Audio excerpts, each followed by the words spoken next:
Brothers and sisters, everything is fundamentally a manifestation of divine mercy. Everything exists and functions and is purposefully guided by the blessing of its creator. It is through recognizing this fundamental reality of the nature of things that leads us to a life of gratitude. We have to be thankful that every moment we're living is a blessing, that we are filled and surrounded with divine favors and blessings. So we seek to live a life in which praise and gratitude is a way of living. It's a mindset. And the best way to do that is to follow the example of our beloved Prophet Muhammad, peace and blessings be upon him. He lived and breathed this message. He was the best of examples. And it is crucial for us to try to align ourselves with him to the best of our ability. In perspective, as we look at the world around us, it's very difficult to maintain a proper worldview considering the difficulties that we're faced with. We see horrific violence and suffering in Palestine, in Sudan, in Syria, and now in Bangladesh. And so a believer looks at all of that and takes a step back and says, what can I do? What is my role? How can I support these suffering believers? Is it a matter of just simply praying and then going online and pressing a link and donating $100 or $1,000? Is that the feel-good move, or is that the real strategy? Are we really making a dent with that approach? Is that what Islam is telling us is how we will establish ourselves as believers in the world? Well, the disbelievers don't see it simply like that. Since the time of every single prophet, there were people among society who gathered together to eliminate this prophet and this message. Why? Because they saw it as a threat to their way of life. They have political and economic interests in their power structure, and this prophet is coming saying God is above you, and people should care for each other, and people should not oppress and take advantage of others. And those people who are those rulers do that for a living. So that's the historic struggle. And so it's always going to be that believers are working, the disbelievers are working to limit or eliminate the wherewithal and the means of the believers to establish themselves. In that context in the Quran, Allah told us, وَالَّذِينَ كَفَرُوا بَعْضُهُمْ أَوْلِيَاءُ بَعْضٍ إِلَّا تَفْعَلُوهُ تَكُنْ فِتْنَةٌ فِي الْأَرْضِ وَفَسَادٌ كَبِيرٌ. At the end of Surah Al-Anfal, he's telling us how there are some believers in the time of the Prophet ﷺ who have not migrated, but yet they do face some hostilities, and they are in some places and they're asking for the help of the believers. So Allah is telling us that the disbelievers, the hostile rejectors, are natural allies to each other. And they're going to work hard in building their coalition to attack and vilify and stop the believers and the message of Islam. And so he says that you believers must be loyal to each other. The believers are obligated to be loyal to each other and support each other's best needs against the attacks of these hostile disbelievers. And then he rebukes, إِلَّا تَفْعَلُوهُ. If you don't and you formulate some alliance with hostile disbelievers, then you will face more suffering. You will face strife and conflict. There will be widespread corruption, and we're living in that. Allah was telling us to keep our mind right. So how do we make it through this? Well, first and foremost, we stick to the straight path with our fellow believers, but we do that with steadfastness. We have a sense of drive and conviction that is rooted in hope. Hope is a fundamental quality for a believer. There are two words in Arabic for hope. There's raja and there's tamanni. Ar-raja, for example, is having comfort, expecting something to happen through a known cause or a reasonable means. this brings steadfastness, peace of mind. Keep working. I expect and I'm hoping for something to happen as a result of this work. For example, raja is if you go to work every day on time and you do your best and you work every day and then you expect and you're hoping to get paid and you're hoping to work your way up the ladder in your business. That's a natural good hope. Tamanni, on the other hand, is anticipating something to happen without any real logical or reasonable means or cause to make it happen. Ya Rab, pray and ask for some big change in divine intervention and then not do anything about it. That you don't have a strategy. You are not working holistically to establish Islam in your life and your family's life, to influence the world around you and bring Islam and all the beauty that it has to offer to humanity around you. So if you do that, then you are being foolish and lazy. This is, for example, someone who buys a lottery ticket and they hope to get paid. You see? As opposed to the one who went to work and hopes to get paid. So that's how we need to take a quick look at how we see things and what we're doing as a result of how we see things. Each prophetic story, most of them are rooted in the fulfillment of principled hope. And the people of Jonah is an amazing, beautiful lesson for all of us, as it was to him. So the story of Prophet Jonah, peace and blessings be upon him, is that he was called to be the prophet to his people, and he worked and he taught and he tried, and he felt like these people are hopeless. They don't care. They're not going to listen. So he's like, I'm out. I'm leaving. He gets on a boat, and then everything gets bad, and he finds himself having to jump ship, gets swallowed up by a whale. And so he realizes he's wrong, and he's done wrong. So he starts praying. But his heart, it has the right hope. If you give me another chance, I will stick through. And so then he goes back to his people only to find that they all have started following the message in his absence. Had he have just stuck with it, everything would have been okay. But he gave up. And that was the punishment that he went through. In the life of the Prophet Muhammad sallallahu alaihi wasallam, there's a beautiful story that shows us another example of this. So in the early time before migration, when the Muslims were maybe 100, 150 max, and they're in Mecca and they're oppressed and abused, and there was a man named Uthman ibn Talha. He has the keys to the Kaaba. He used to go open it up periodically. And so the Prophet ﷺ was there around the Kaaba, and he saw him opening up. He went over there to see if he'll let him in so he could pray inside the Kaaba. Uthman ibn Talha, he's an idolater. He's hostile. He pushes the Prophet and says, no, you have no business in here. We'll not let you in here. Very harsh to the Prophet ﷺ. The Prophet ﷺ was easygoing, and then he looked him in the eye and he said, Uthman, perhaps one day I will be the one with this key to this building, and I will decide who can go in and who can not. Uthman said later that when he said it, the way he looked me in the eye, I really felt something.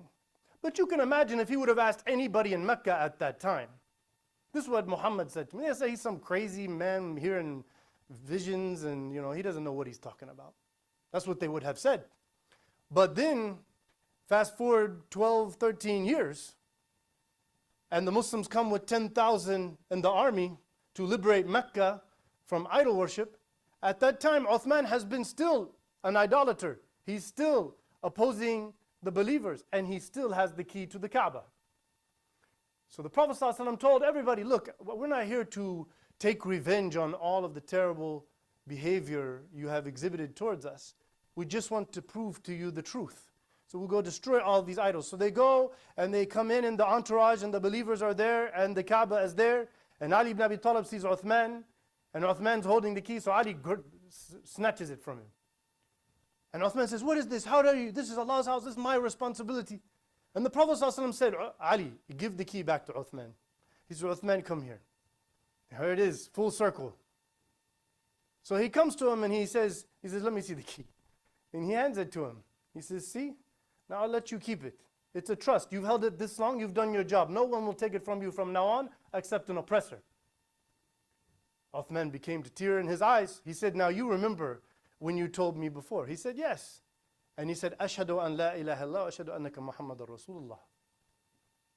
because he saw that hope come to fruition. Now the Prophet ﷺ, when he said that, he wasn't a crazy man hearing voices. He was a messenger of God who knows that he is the grandchild of the Prophet Abraham, who built this building for the worship of God alone and not to have idols in it. And that his mission is to return it back to its original purpose. And he knew that would happen. And he worked hard. And he sacrificed a lot. He went through pain and suffering and difficulty. And then here it is, it happened. So this is the attitude of the believer. When the Prophet ﷺ and his companions went out from Medina after they were forced to migrate, the idea was there's a huge caravan that the Quraysh have. We can get back a lot of our wealth that we were forced to leave behind, and some was stolen from us directly. That was the plan. So they went with 300. It really wasn't originally to go fight a battle. But they came prepared because they know that they might face resistance. So they wanted to get a large group to make it an easy expedition.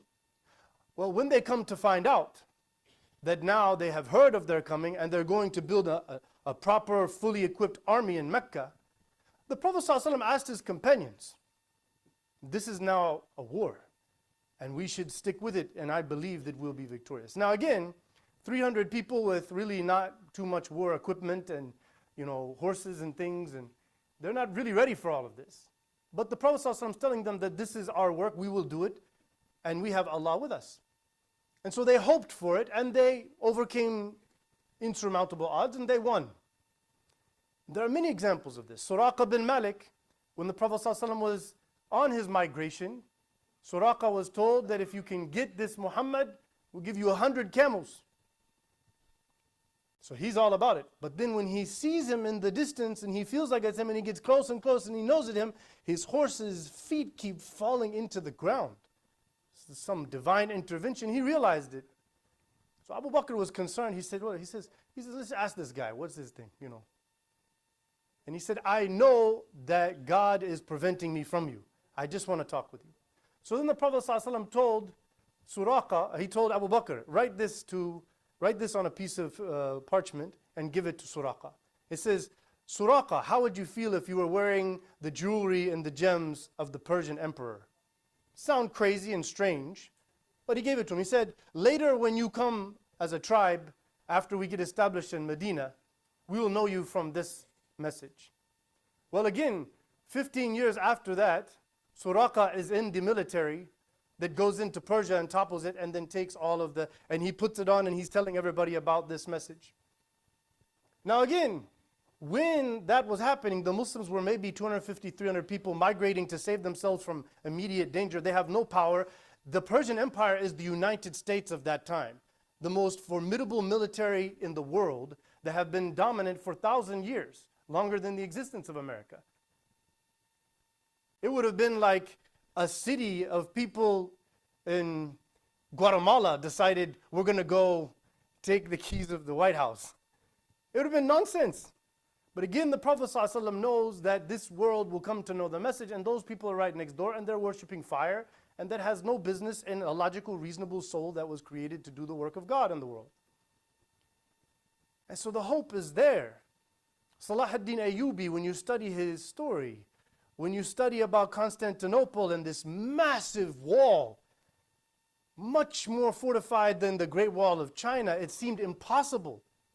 And the Ottomans were working for a long time to get to Constantinople, which was the capital of the Byzantine Empire. They had removed the whole eastern element of it, almost half. But they couldn't get through until that engineer from like Belgium or something, he built this huge cannon and he created this way to do it where people wouldn't be all killed by just the pushback of it. He created this model. And then he took it to, he's a Christian man in Belgium. He takes it to the ruler and he says, I want to sell you this and this is the amount of money that I'll need to have for it. So the Christian emperor told him, you're crazy, I'm not going to give you that. So where'd he go? He went to the Ottomans and that's how they got in. When you're a believer and you keep working hard, Allah will open the door, for sure. It's happened many, many times.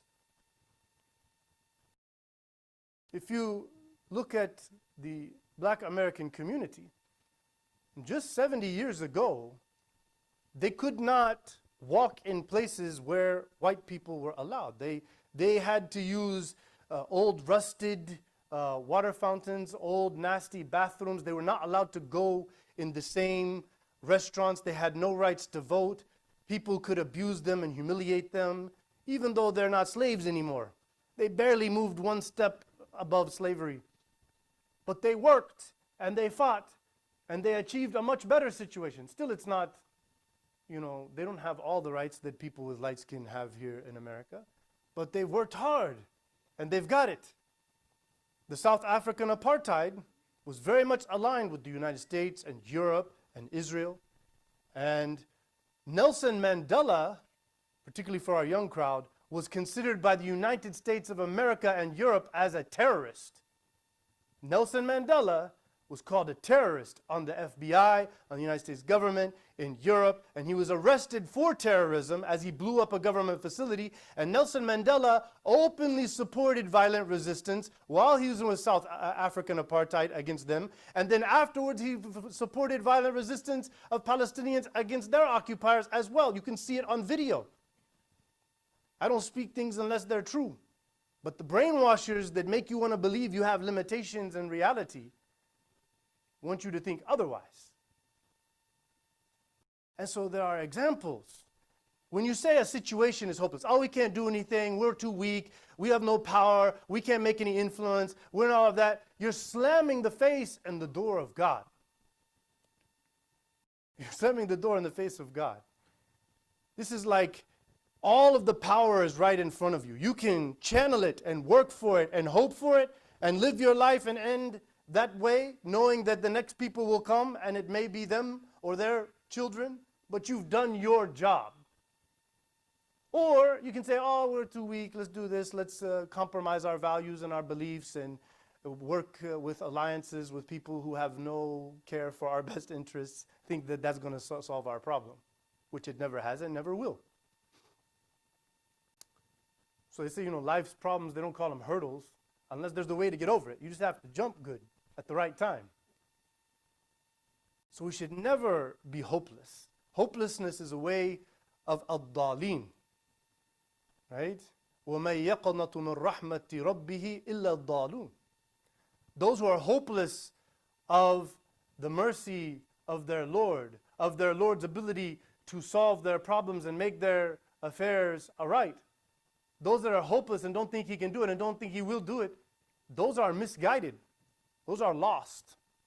وَلَا تَيْأَسُوا مِن رَوْحِ اللَّهِ إِنَّهُ لَا يَيْأَسُ مِن رَوْحِ اللَّهِ إِلَّا الْقَوْمُ الْكَافِرُونَ. He says, don't ever become hopeless of Allah's ability to give you comfort in times of difficulty and hardship, to bring the support that you very much need. Whoever does such things, whoever becomes hopeless, is a disbeliever. It's a very serious dilemma we have to look at in our situation. We have to see, we're in the cave. Are we the beginning of Abu Bakr getting scared and feeling like we're doomed? Here's the Quraysh, I can hear them walking above us. Oh no, what's going to happen? Or are we the Prophet ﷺ, لا تحزن إن الله معنا. Don't worry, God's with us, we'll be just fine. We have to take a decision. Which one will we be? The one who doesn't know yet any better? Or the one who now knows revelation and the legacy of prophethood? أقول قولي هذا واستغفر الله لي ولكم فاستغفروه فإنه هو الغفور الرحيم.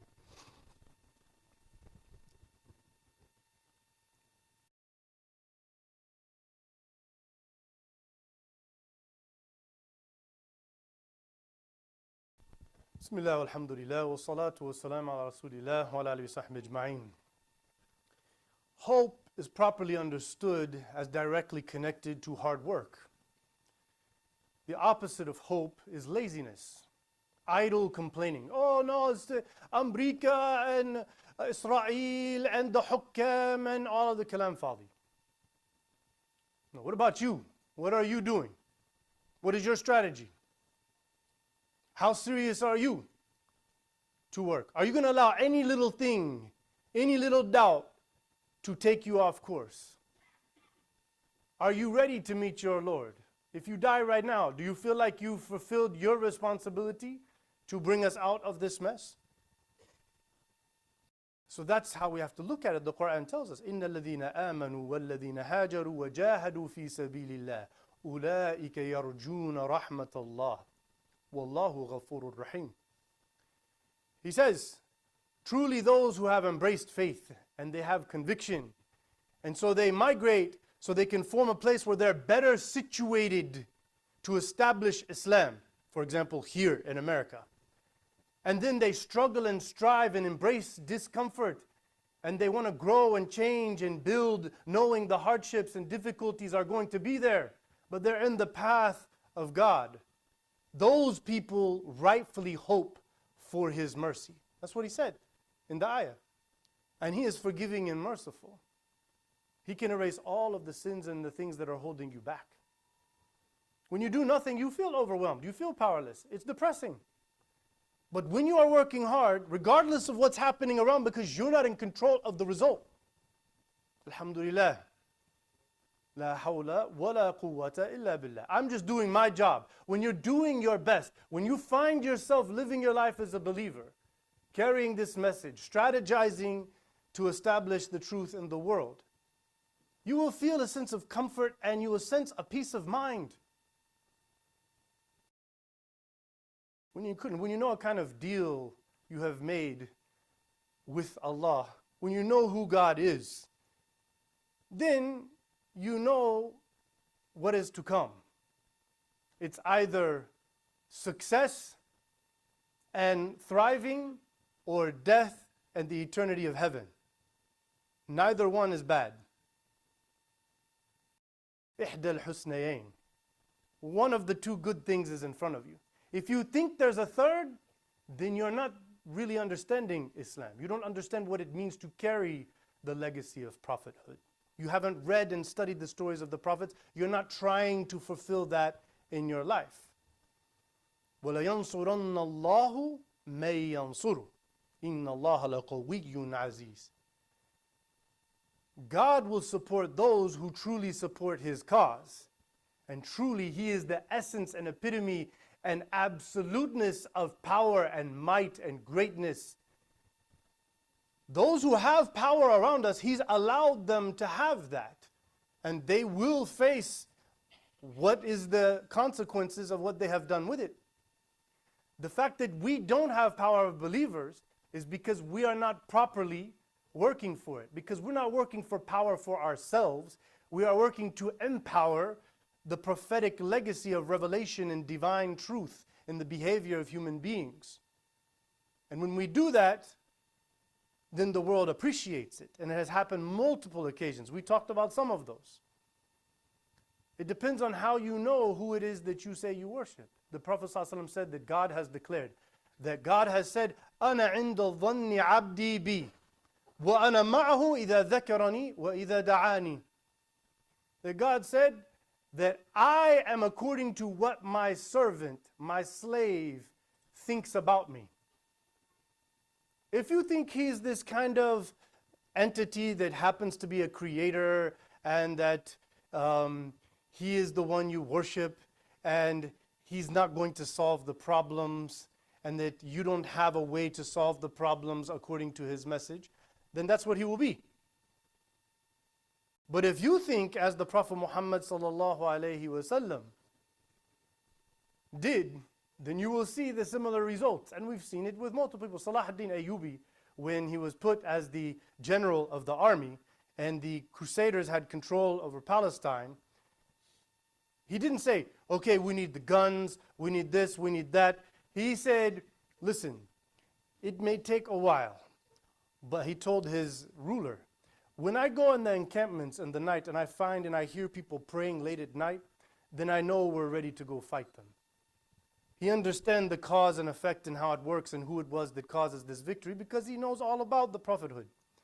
The Prophet ﷺ and his companions were not militarily superior to anybody. And yet they were the most militarily successful people in human history. That in and of itself is a standalone miracle that should be sufficient to prove the prophethood of Muhammad sallallahu alaihi wasallam.